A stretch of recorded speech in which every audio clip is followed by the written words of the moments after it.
Hey. Hey. Hello, world. Hello, hello. We're just busy catching up on our schedules. What Yeah. lectures, what discussions, what homework do we have this week? And then all the real work we have to do on top of it. It's a busy week. So. I'm already tired. No, actually, I'm pretty invigorated. I enjoy this kind of stuff. I like staying busy. I know you're very busy this week as well. I'm hiding out in the middle of nowhere. And you've got great internet, though. Well, there's supposed to be 2 other children online right now for school. Oh. I haven't gone up to check. They're not my children, so they haven't gone to check. They're supposed to be there. I know parents will find out one way or the other anyways. They always do. You know it. I mean, we were both parents to kids. We always find out one way or the other, so. And they're only hurting themselves anyways. I don't know. Sometimes some people are in the belief of, in the spirit of entrepreneurism, go get a job. Yeah. Go learn a trade. Go get it done. And especially for this time. I'm not going to lie. Oh, yeah. If you get a job part-time somewhere and learn a trade, hello. Okay, finish your high school first. Yeah. But hold off college. I mean, truly in the spirit of things, because it's just online anyways. Wow. Yeah, exactly. It's just online. It's online anyway, so go. Oh. So I shouldn't have any problem with being constipated today because I've almost finished a whole pint of raspberries. That's a good thing. No, it's a really good thing. I don't know if you people that have read the little blurb that I put in the top of the thing is, but we are going to be talking about poop all week. Yay! Some of our favorite topics, honestly. It always comes down to that, doesn't it? It always comes. I'll get a message from Jana, and she'll be like, "Oh, I really wanted to send you a picture of this one."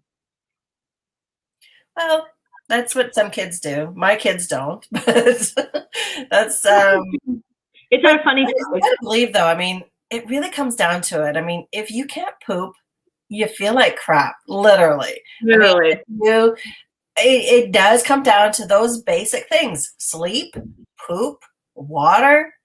You know, if you don't get these basic things going properly in your life, it just doesn't seem to work properly.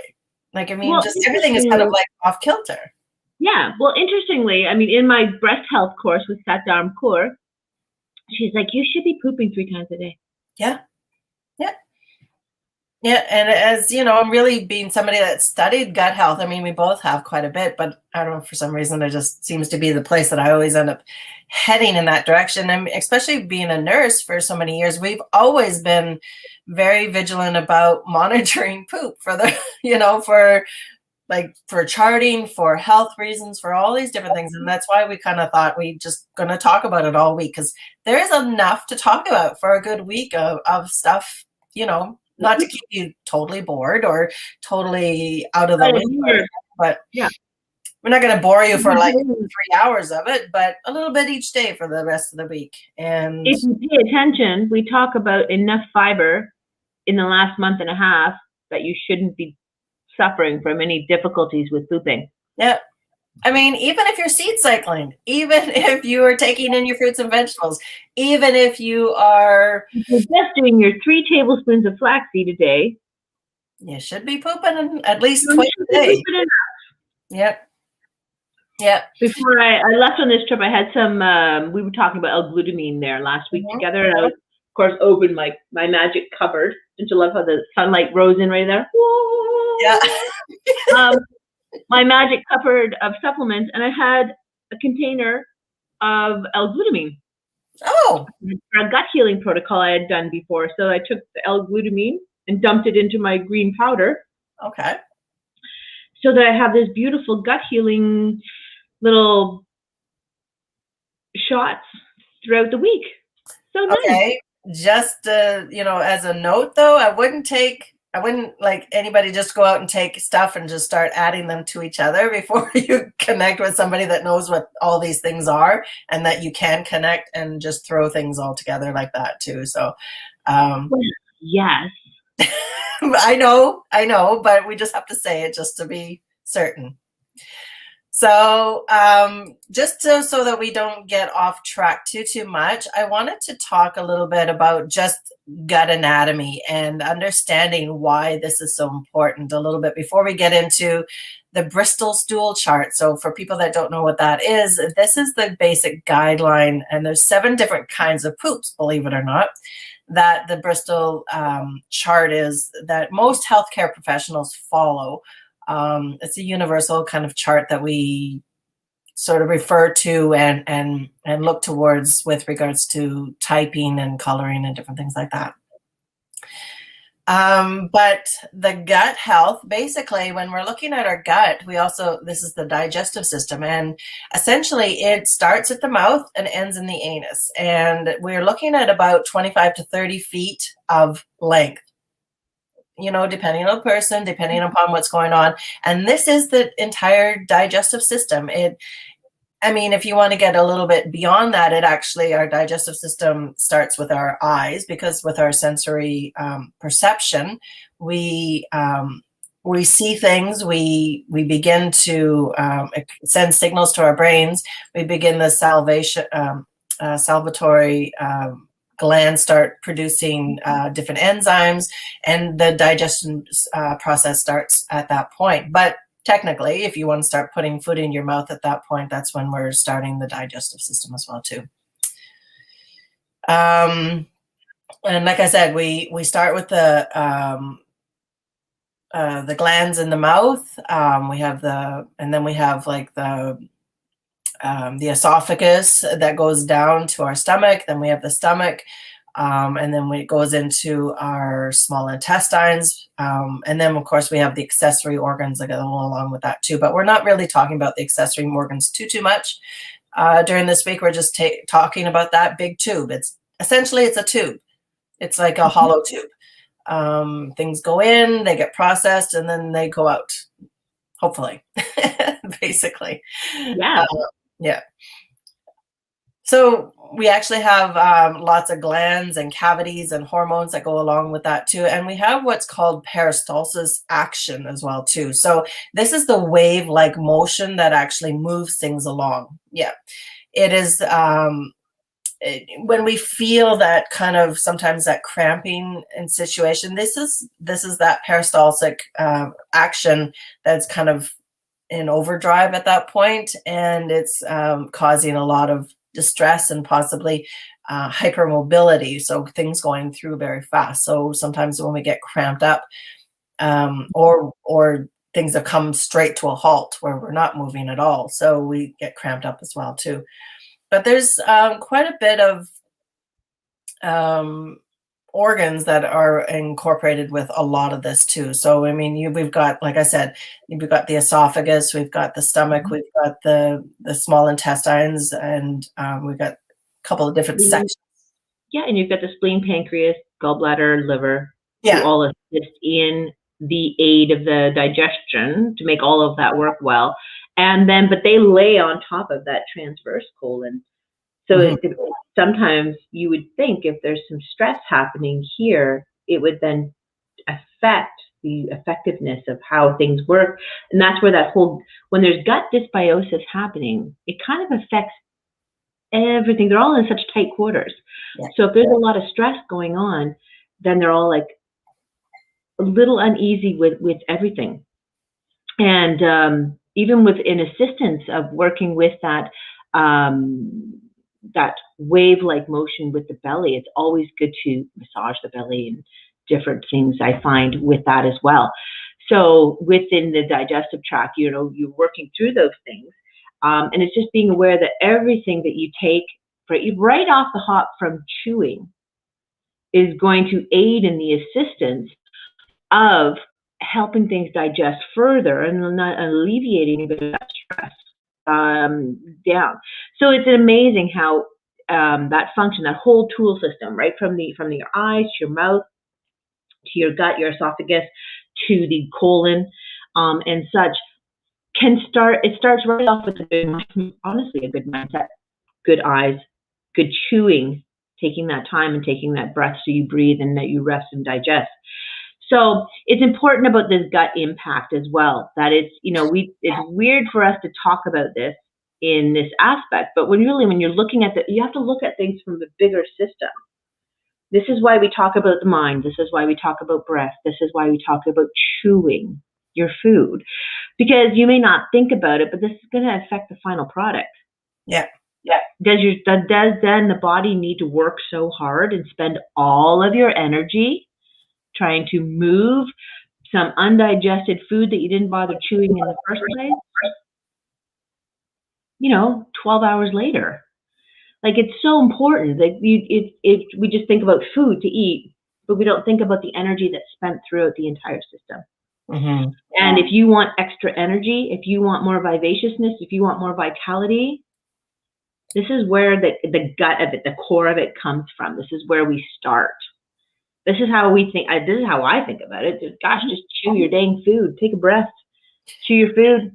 Yeah. And I mean, you think about how the even our basic terminology with regards to our whole life, how we digest life, how we have gut feelings, how we it all just comes from that area of our bodies, and it is so very important. Again, it nourishes our bodies physically, but it also nourishes our souls as well too, and our mind. I mean, they say that there's more than 90% nerve fibers in our gut, and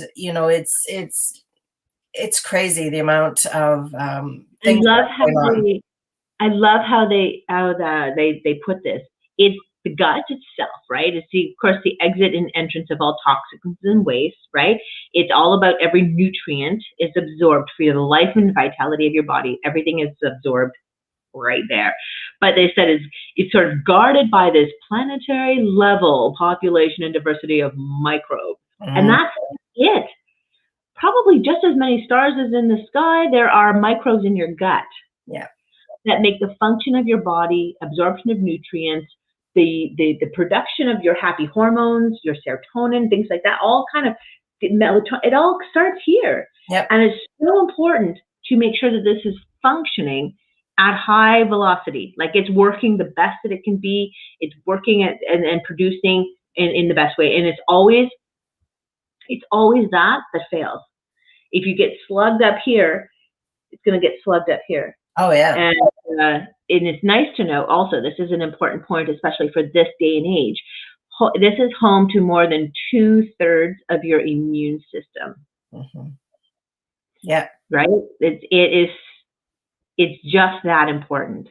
Yeah. As much as everything else, right? And if you're not digesting life situations right now very well, it's going to imbalance that beautiful microbiome of the gut.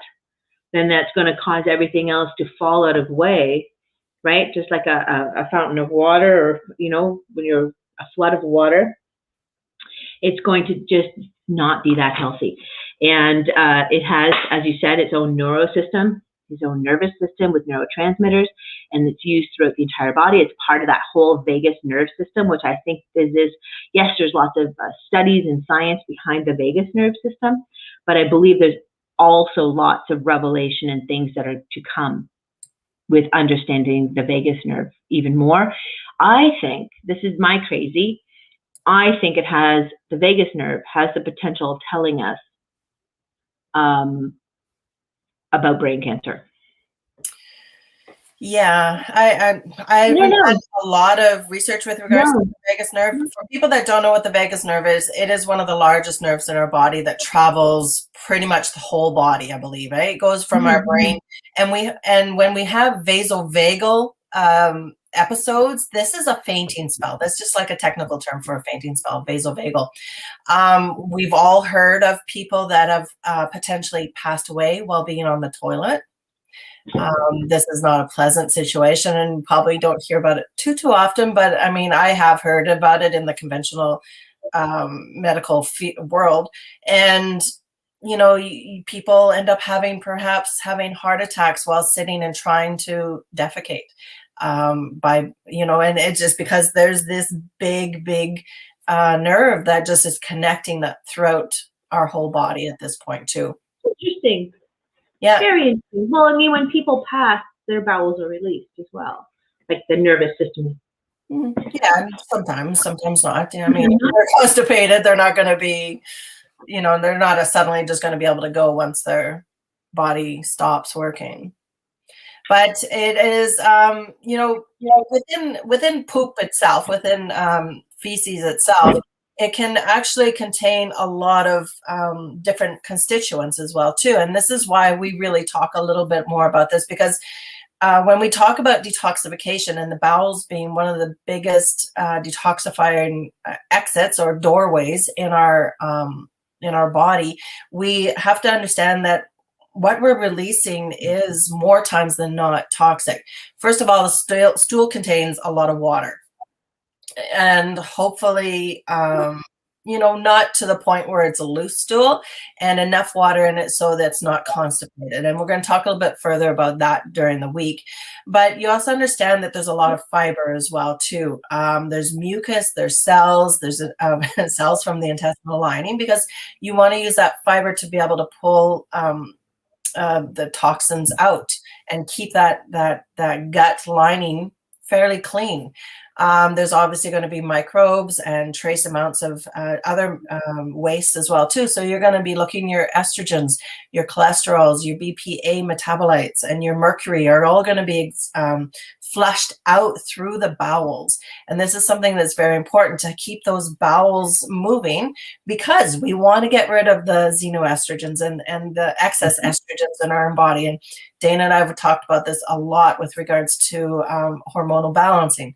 Cholesterol is a major one as well too. So making sure that the bowels are releasing cholesterol through the gut, but not to the point where your stool is greasy looking or fatty looking either too. So understanding that, with a proper diet, you're not going to have greasy stools. And this is another indicator for something else too. Again, we're not going to get into today, but later on this week. And, different metabolites and mercury being one of the most toxic things that we can get into our system. And we do have a lot of mercury, unfortunately, in our system just because of the pollution in the world. And this is just, again, one of those things we want to release, because if you're constipated and this toxins are sitting in your gut, what happens to it for more times than not is just going to get reabsorbed into the body. And then it's going to get stored into the cells of our bodies. And it's going to sit there, and it's going to cause us to be more toxic and more toxic. And more times than not, these toxins actually all times, they sit in fat cells. So it becomes very difficult for people that, especially if they're trying to release fat and trying to, work at trying to, have if they're eating well and they're still not releasing fat in their bodies, but they're losing weight and different things, it can be, you're still holding on to those toxins in your system and not releasing them because, those pathways are not open. You're constipated, and, it's just not working properly. I know there's probably a couple of different scenarios with regards to this, but ideally, in the perfect world, 1 meal in, 1 meal out. And people are like, what? Some people don't poop for 4 days. Don't tell my husband that. Yeah. He's like, he sits to eat, and then he's like, oh, gotta go to the bathroom. I'm like, oh my gosh. Telling me he does not have the perfect gut system. I don't need to tell him that. Well, it depends on the consistency of his poop at that point, though, too. The thing yes, exactly, right? Yeah. Ideally, though. But I mean, when it comes down to, what makes the nutritionist happy, when we hear at least one normal poop a day is usually the thing. But technically, it should be one meal in, 1 meal out kind of situation. But, there's a lot of variables. There's a lot of variables that happen along with that. So it is. I think when you're talking about bowel movements and at least they're having one a day, then you're like, okay, well, that's not the main problem. From my perspective, I'm like, okay, that's not the main problem. That will change when we change and add seeds or up the fiber or change the diet to more of a hormone friendly diet, because that increases fiber, right? And it's like, of course, it's not an easy fix, like to alleviate shortly for the short term. There are ways to alleviate it, but not for long term, and it does take time to repair. So. Mm-hmm. Oh yeah, most definitely. I mean, when we're talking about repairing the gut, we're looking at least, depending upon how toxic a person is, depending upon the lifestyle and everything else, at least 6 months to start. 6 months to 2 years at least to really do some really, deep healing protocols. And that's with consistency. So if people are not consistent, then it's going to take you a lot longer as well too. So what kind of things actually, fluctuate? What are the fluctuations? What are the key things that make a difference with motility and bowel movements? Well, one of the big things is behavior. A lot of people can't poop outside of their homes. If you're withholding poop, if you're withholding yourself from not being able to go to the bathroom outside of your home or outside of your regular routine, or outside of maybe like you just don't want to poop at work or something along that lines, this can really be a big issue with regards to your motility. So just holding it in can cause a lot of constipation as well too. Not allowing yourself to be able to get the regular bowel movement in when you get those urges. Another big thing is electrolytes. So if you don't have enough potassium or magnesium or calcium, the nice combination of all of that too, the motility is going to be fluctuating as well too. Hydration and fiber, something again we talk about all the time, especially with bulking up of the stool. And we'll talk about supplements and foods and different things like that later this week. Just digestive secretions as well too. So whether you're getting enough bile production from your pancreas, from your liver. If you have enough stomach acid, if you have enough fluid in your system, water and hydration all connecting a lot with that too. The microbial population, so the happy gut bacteria and the bad gut bacteria. What is the balance of that? Have you got more bad guys than you have good guys, or do you have more good guys than bad guys? And this is going to actually, that balance is going to distribute fluctuations with how you poop and when you poop, and the byproducts is of that as well too. So when the bad guys are there, and even the good guys, you're going to have byproducts. You're going to have waste products from them as well too. They're little bugs, animals, and whatever they are, microbes, and they do their own metabolism and they do their own things as well too. So they're going to have waste product as well too. Different hormones play a big part in the amount, and not the amount, but the timing and the mobility of your guts as well too. So gastrointestinal hormones, so your cholecystokinin, serotonin and motility are different hormones that are going to be working in that direction as well too. So your metabolite hormones with thyroids and the cortisol, and then your sex hormones with progesterone. These are all going to be very effective with regards to, are going to affect your bowel motility. Neurotransmitter levels as well too. So especially serotonin is going to be a big one too. And it makes a big difference too. And it goes both ways. If you're not happy, your gut's not happy. If your gut's not happy, you're not going to be happy. It's the same idea. And the autonomic nervous system too. So that vagal tone that we were talking about earlier. Digestion basically shuts down when we're stressed. It doesn't work. This is why Yeah, this is kind of why we suggest not eating about 3 hours before bed, because your body just needs to digest the food. Where was my head going in that direction? You just need to have some time to digest before you go to bed in the evenings, but you also have to be de-stressing as well too.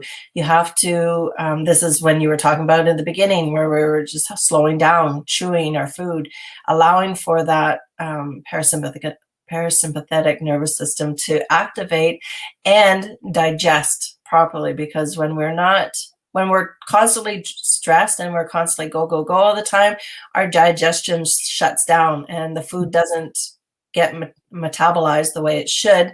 And then that will be causing a lot of constipation as well too. So. Absolutely. Absolutely.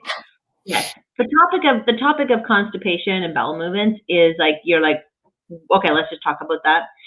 But it evolves into so many things because it is so important to the health of the body. So, then you see how you're talking mental health, you're talking stress management, you're talking microbiome, you're talking detoxification. There's so many different parameters that come in. And that's why as fun as it is to talk about poop, it's a topic that we talk about often. And it's the first topic, even in thermography. It's not stated in the intake forms, but it is a question that I ask because it plays a huge role. Yeah. And it may not just be, it's not for me, but it's for your practitioners who read the intake forms as well when you pass with the report. And people don't like to talk about it. If I can abstract information on people in their most vulnerable states, it's incredible. And this is why we talk about it all the time. Yeah, and to either extreme of the spectrum, being extremely constipated or have extreme diarrhea, these are serious life-altering, dangerous situations that a person is in. Chronic constipation, that's bad. It's not good at all. I mean, you can really get yourself into a lot of trouble if your norm is to go every 4 days, and your body's and you're feeling fine and you're doing good and everything else. I mean, each to their own. But how much better they can be. Yeah, it could. Yeah, how much better they can be. Yeah, like what's their real potential? Mm-hmm. Yeah, and you're not thinking, and it's really not thinking about for now. And this is how I often speak to clients as well. It's not for the now. It's for 5 years, 10 years. Oh, yeah. It's about prevention and aging well, because it's easier to fix it now than it is in 10 years time. Oh yeah, most definitely. And I mean, after a 10-year period of decades of being chronically constipated, your gut is so messed up, and there's really going to be a lot of no coming back from kind of situation, because at that point your gut is going to be so, I'm not going to say destroyed, but it's going to be so hampered and so unhealthy that you're going to have the downstream effects of it happening at that point. And this is where, Dana and I and all holistic nutritionists come in, and we look at, trying to fix that initial root cause. What was the root cause? Why are you feeling achy? Why are you headachy all the time? Why are you bloated and cramping? And, why do you have diverticulitis? It's a one word that I have a hard time with. Why are you, what is diverticulitis, Crohn's, colitis? There's all sorts of different things. And if you are suffering and you're, let's say you are having great luck with, the different new medications and stuff, they still never took care of the actual issue, never took care of what you're putting in your mouth or what's in your mindset. Yeah. Or even doing like that basic healing of the gut, like you're saying, with your glutathione and different things like that. Just glutamine. Glutamine. I always get those two mixed up. Excuse me. I'm glad you have me around, because it's the amino acids you get from meat. What? What? It'll cut it off. It's a part of your amino acid makeup, right? And glutamine is an amino acid. Yeah. Very important stuff. But I love it. I love that we're opening this conversation. I really look forward to what we're going to talk about this week. And I think it's going to be very exciting. And there's always a good laugh here or there, for sure. Yeah, because we're just big kids sometimes. Depending upon how much sleep we've had or how much coffee we've had. We've really behaved ourselves today. What are you talking about? Yeah, for sure. Monday. We're going to make a good impression. Yeah, so the rest of the week, we're going to look at a little bit deeper into constipation. And then really just normal poop, because like I said, on the Bristol stool chart, there's 7 different categories. So we're going to dive into those a little bit closer and let you guys know what the different categories are. Then Thursday, maybe looking at loose stools and diarrheas, and there's a lot of complications, anywhere from just nervousness to H. pylori to what is the other one? There's another couple. I can't think of them at the moment, but there's a couple that you potentially get when you go to the hospital. No other time. E. coli. E. coli. No, there's another one. C. diff. That's the one. C. diff. C. diff. When you smell that, you'll never forget it. And then Friday, MRSA. Yeah, well, all those ones, yeah. And then of course, and then Friday we'll look at just how to normalize a little bit of that, and calm the gut a little bit with some foods, obviously, and some the proper names of the supplements that are good for you for that. And that'll be the poop week. So have a wonderful week, guys. Stay connected. And if you have any questions with regards to gut health and or poop or anything like that, please reach out, because that's what we're here for. We'll talk to you guys soon. Take care.